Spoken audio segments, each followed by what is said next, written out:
question that I got was from a young lady. She was like, I'm dealing with these different insecurities, and basically they're stopping me from being able to move forward in my relationships, and making it really difficult on me. Okay, and then a lot of people are dealing with that problem.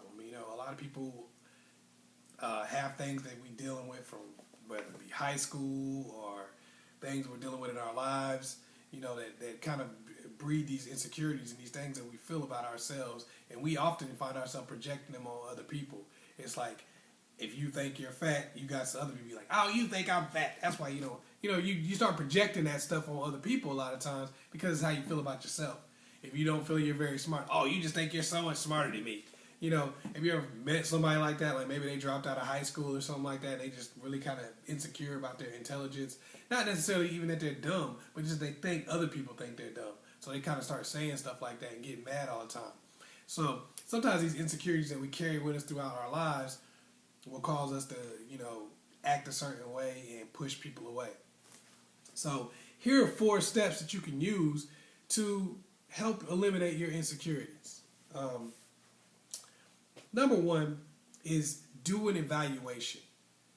We got to be real with ourselves. A lot of times we don't admit to things that we don't like about ourselves, and we don't really even acknowledge the good things about ourselves because we just think that examination of ourselves is too painful. It leaves us raw and open, and a lot of times we don't want to do it.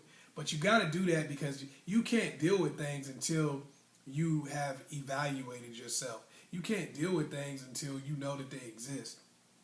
So get in front of the mirror. Take it all off. Get in front of the mirror, look at yourself physically, and evaluate yourself. Be like, look, hey, this is what I look like. Okay? I got a scar here. I got some stretch marks. I got, whatever. I got jaundice. I don't know, whatever. I got all kinds of different issues, and I'm cool with it. I'm gonna look at these issues that I have. I'm going to acknowledge these issues that I have. And I'm also going to talk about the good things about me. Because sometimes we're a little bit too humble, and that feeds our insecurity. You're like, you know what? I got some nice boobies. You know what? My muscles looking pretty good. My 6-pack done came in. I'm feeling good about myself. Or yeah, I got some pretty eyes. Sometimes we can be real with ourselves about the negative, but we don't take in the positive. Then you just evaluate what's going on the inside for you. Like, okay, I'm a good friend. I may be a little selfish at times. I'm brutally honest with people. Maybe I'm too honest sometimes. It's a little bit, abrasive. Be real with yourself. Then you find a friend and you ask them questions about yourself. Somebody you trust, somebody you believe will tell you the real. You say, hey, what do you think about me physically? Do you feel like I'm attractive? Now, it may be a female friend, a male friend, whatever. You got to go find that somebody can keep it real with you and say, you think I'm physically attractive? Like, what do you think my good attributes are in the ones that you don't like so much, or you might not think other people might not like so much? Be real. And then ask them about your personality. Like, what do you think about me as a person? Like, what are you things that you think that I can work on and things that I shouldn't work on? All right? And once you've evaluated these things, then you say, what can I change to make me be a better person and make me feel better about myself? And what is some of the stuff that I'm just stuck with that, ain't nothing I can do about it? I'm not going to grow 5 inches. Okay? This acne may not clear up overnight. These issues with my grill, I might have to give me some braces for. So what can I do right now to kind of fix my situation? And what can I do in the long term? And then that brings me to the next step. Step 2 to eliminating some of these insecurities is really just change. When you figure out what you can change, you start changing it. It's not necessarily that you change everything you don't like about yourself and that makes you feel good. It's the act of making changes and trying to be your best. When you start being proactive about your issues, when you start working on things about yourself that you feel need to be changed and you have the ability to change, it makes you feel better because you feel like you're doing something. You feel like you are improving as a person. It's not like this is my lot in life and I'm just stuck with it. It's like I can actually improve my situation and I can be the best that I can be. Once you've done that, it's going to make step 3 a lot easier. And step 3 is accepting. Accepting that there are some things about yourself that you just can't change. That's just the way it is.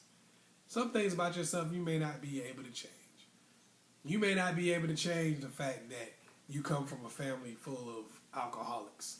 You may not be able to change the fact that you got scars all across your face and your neck and stuff like that. These things you may have lost a limb. You can't change that. That's just the way it is. But what it does is the fact that you're being the best in every area you possibly can, it makes it a little bit easier to accept the things that you can't change because you know you've done everything about the things that you can. So when you start making that acceptance, you start feeling so much better. And step 4 in eliminating your insecurities, and this is going to be one that a lot of people probably haven't done. Some of this other stuff you might have done by accident. You may have done, some other time. But this is a thing that people generally don't do, and that's reevaluate. Here's what a lot of us don't think about. When we were in high school, for myself, when I was in high school, I looked like I was like 11 years old. That's the way things are. I was really skinny, like all the way up, until like my senior year, I was really skinny. But, I accepted certain things about myself. I was like, that's the thing. I'm skinny. This is the way things are. I look like a little kid. This is the way things are.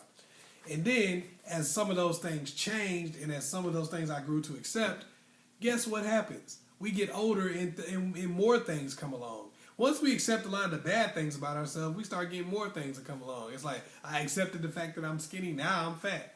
I accepted the fact that I look really young, now I look old.